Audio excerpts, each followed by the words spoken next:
Hello everyone, I am Aarti. Welcome to my YouTube channel. जैसे कि आप देख ही रहे होंगे कि आज का जो हमारा टॉपिक है वो है एक्टिव पैसिव।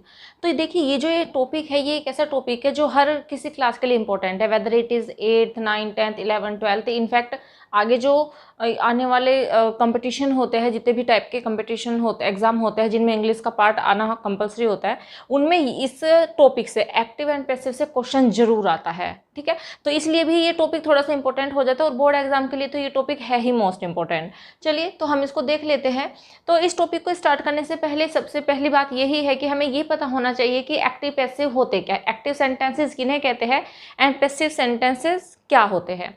तो देखिए, एक्टिव एक्टिव एक ऐसा सेंटेंस होता है जहाँ पे इम्फेसिस किया जाता है सब्जेक्ट को, यानी कि ये दिखाने की कोशिश किया जाता है कि काम को करने वाला कौन है, हु का आंसर जब मिल जाता है तो वो सेंटेंस कहलाते हैं एक्टिव। जैसे कि फॉर एग्जाम्पल इफ आई से आई डू द वर्क, मैं काम करती हूँ। ठीक है, तो यहाँ पे इम्फेसिस किसके ऊपर है, मेरे ऊपर। काम कौन करता है, मैं करती हूँ। तो यहाँ पे कौन प्रेजेंट है, सब्जेक्ट प्रेजेंट है और उसी को हमने इम्फेसिस किया है। तो इस टाइप के जो सेंटेंस होते हैं जिनमें सब्जेक्ट अवेलेबल होता है और हम उसी को इम्फेसिस करते हैं तो वो कहलाते हैं एक्टिव सेंटेंस। पैसिव सेंटेंस क्या है, पैसिव सेंटेंसेस वे सेंटेंसेस होते हैं जिनमें इम्फेसिस किया जाता है ऑब्जेक्ट को, यानी कि एक्टिव सेंटेंस में इम्फेसिस होता है किसके ऊपर, सब्जेक्ट के ऊपर, लेकिन पैसिव सेंटेंस में इम्फेसिस किया जाता है किसे, ऑब्जेक्ट को। जैसे कि एग्जाम्पल अगर मैं देती हूँ, यहाँ पे हिंदी में मैं एग्जाम्पल दे देती हूँ।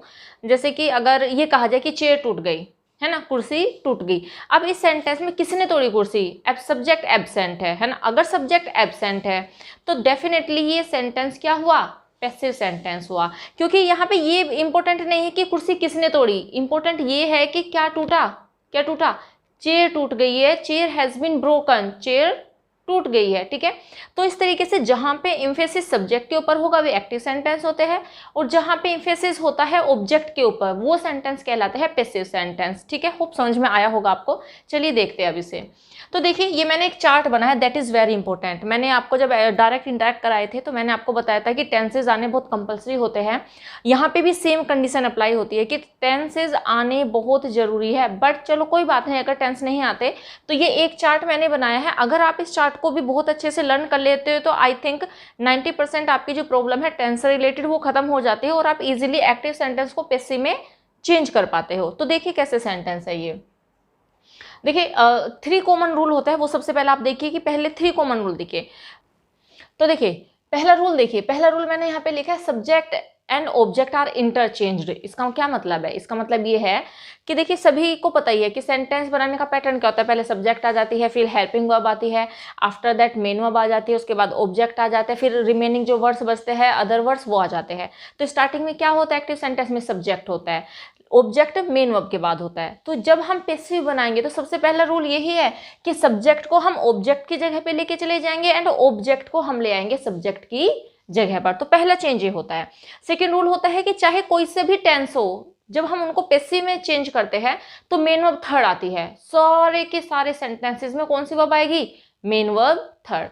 नेक्स्ट होता है हमारा रूल कि अगर जैसे कि हम सब्जेक्ट लिखते हैं ऑब्जेक्ट की जगह पे ले जाके, उससे पहले हमें बाय लगाना होता है। तो थर्ड रूल यही है कि by is used before subject, subject से पहले बाय का यूज करेंगे। तो ये 3 कॉमन रूल है जो सारे के सारे पैसिव सेंटेंसेस में फॉलो किए जाएंगे। अब ये कुछ रूल है जो मैंने यहाँ पे नोट किए हैं, ये अकॉर्डिंग टू द टेंस चलेंगे। देखिए, जब हमारे सामने एक्टिव सेंटेंस दिया जाएगा, अगर आपको लग रहा है कि उसमें मेन वर्ब फर्स्ट आई हुई है, ठीक है, क्या आया हुआ है, मेन वर्ब फर्स्ट, या फिर आपको लग रहा है कि डू डज आया हुआ है, तो क्या करेंगे, मेन वर्ब फर्स्ट को तो हम चेंज नहीं करेंगे, वो तो बता ही दिया कि मेन वर्ब थर्ड तो होगी ही। लेकिन जब आप ये पहचान जाओगे कि सेंटेंस में मेन वर्ब फर्स्ट आई है तो आप समझ जाइएगा कि वो प्रेजेंट इंडेफिनिट है।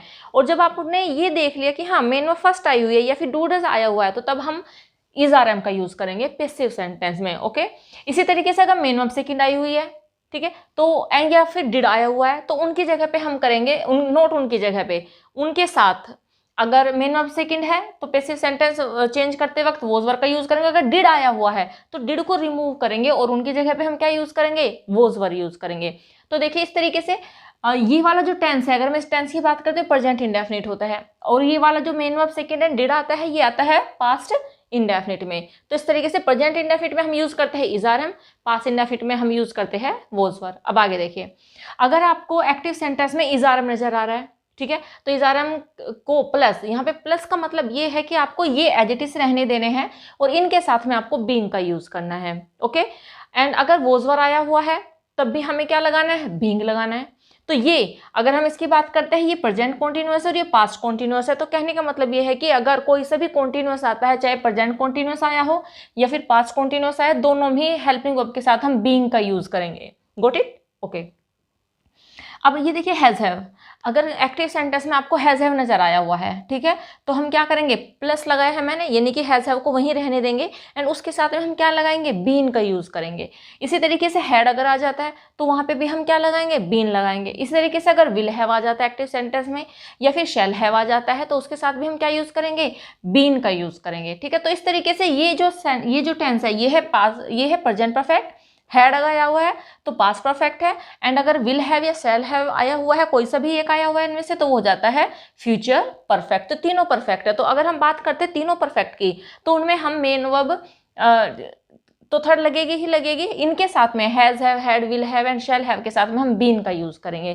ठीक है, अब अगर हम चलते हैं फ्यूचर टेंस पे, फ्यूचर इंडेफिनिट में अगर आपको सेंटेंस नजर आ रहा है, ठीक है, तो विल शैल अगर है एक्टिव सेंटेंस में तो हमें उसके साथ लगाना है बी और ये कहलाता है फ्यूचर इंडेफिनिट। तो देखिए कितने टेंस की हमने पैसिव बनाई, 1 2 3 4 5 6 7 8, ठीक है, होते कितने हैं, 12 होते हैं। तो 4 की पैसिव नहीं बनती, प्रेजेंट परफेक्ट कॉन्टिन्यूअस की पैसिव नहीं बनती, पास्ट परफेक्ट कॉन्टिन्यूअस की पैसिव नहीं बनती एंड फ्यूचर परफेक्ट कॉन्टिन्यूअस, यानी कि जितने भी परफेक्ट कॉन्टिन्यूअस होते हैं तीनों टेंस के, उनकी पैसिव नहीं बनती एंड फ्यूचर कॉन्टिन्यूअस की भी पैसिव नहीं बनती। तो इस तरीके से केवल 8 टेंस की पैसिव बनती है और 4 की नहीं बनती।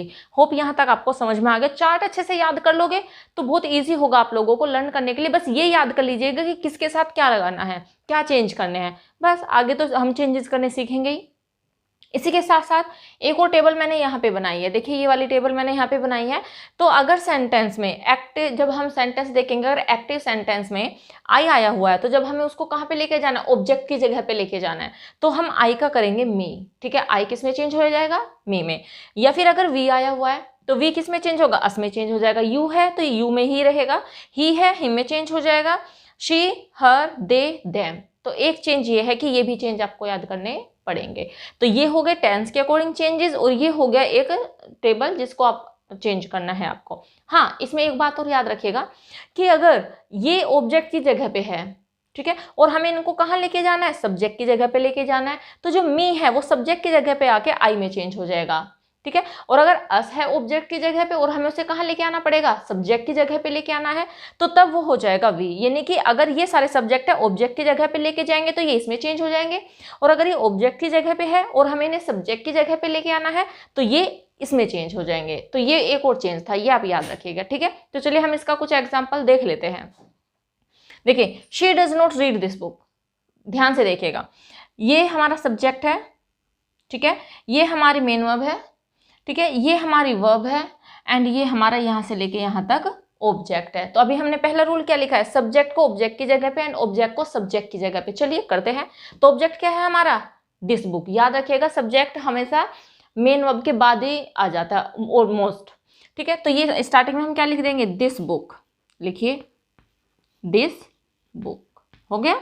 चलिए अब देखिए, अब क्या करना है, ये तो सारे वहीं रहेंगे जहां है, बस हमने दो चीजों को इंटरचेंज करना है, सब्जेक्ट को एंड ऑब्जेक्ट को। तो दिस बुक हो गया। अब मैंने बताया डू डज, यहाँ पे देखिए डू डज अगर आए तो हम क्या लगाएंगे, इज आर एम लगाएंगे।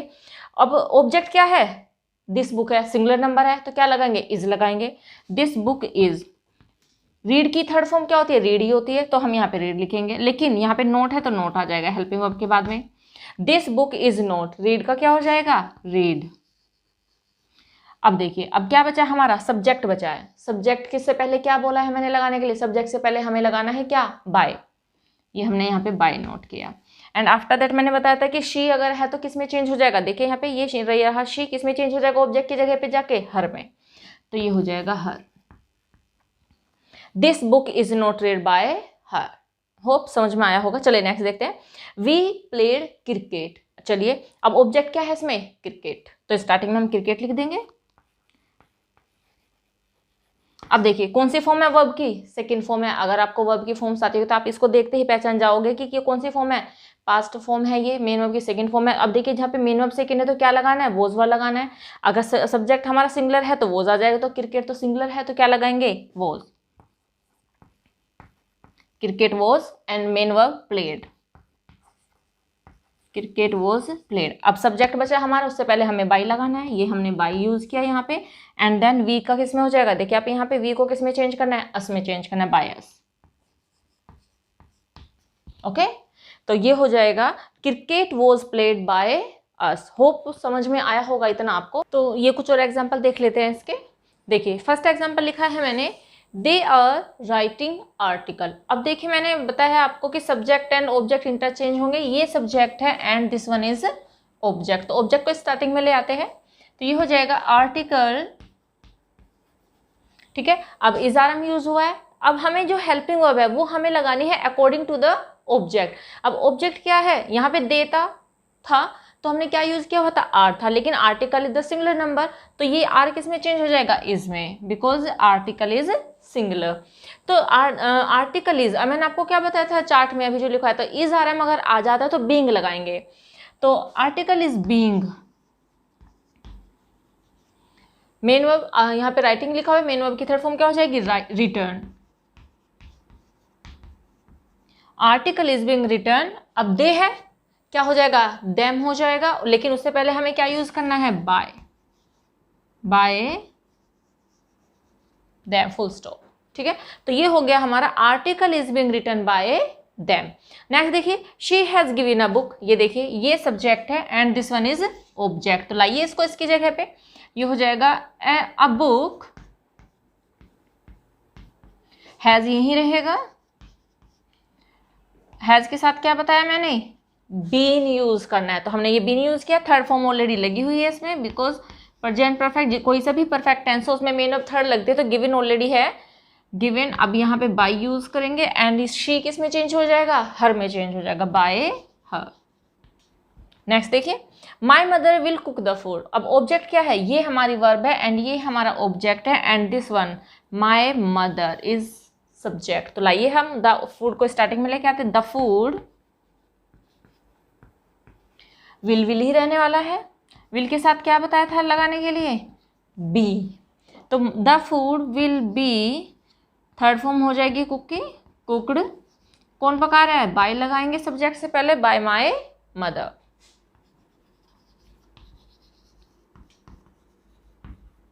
Full stop. नेक्स्ट देखिए, यू डोंट नो मी। अब देखिए ऑब्जेक्ट क्या है, मी, सब्जेक्ट क्या है, यू। लाइए सब्जेक्ट को, जब हम ऑब्जेक्ट को स्टार्टिंग में लेके आएंगे तो मी किस में चेंज हो जाएगा, आई, मी में। अगर आई सब्जेक्ट है तो वो ऑब्जेक्ट की जगह पे जाएगा तो मी चेंज होगा, लेकिन अगर मी ऑब्जेक्ट है, जब हम उसको सब्जेक्ट की जगह पे लेके आएंगे तो वो आई में चेंज हो जाएगा, तो ये हो जाएगा आई। डूडज मैंने आपको बताया था किस में चेंज होने वाले हैं, इजार में चेंज होने वाले, और आई के साथ क्या यूज होता है, एम, तो ये हो जाएगा I am. Not, main verb third हो जाएगी नॉन, बाय आ जाएगा सब्जेक्ट से पहले, यू, यू का क्या हो जाएगा, यू ही रहता है। होप ये आपको समझ में आ गया होगा। अगर आपको एक बार में समझ में ना आए तो आप दोबारा से वीडियो को देख लीजिएगा, लेकिन ये टॉपिक इतना इंपॉर्टेंट है, आप इसको तैयार कर लीजिएगा बोर्ड एग्जाम के लिए, तो मोस्ट इंपॉर्टेंट है, 1 नंबर का 2 नंबर का आता ही आता है, ठीक है। होप आपको वीडियो समझ में आई होगी। मिलते हैं नेक्स्ट वीडियो में, till then bye bye, take care and stay learning, ठीक है।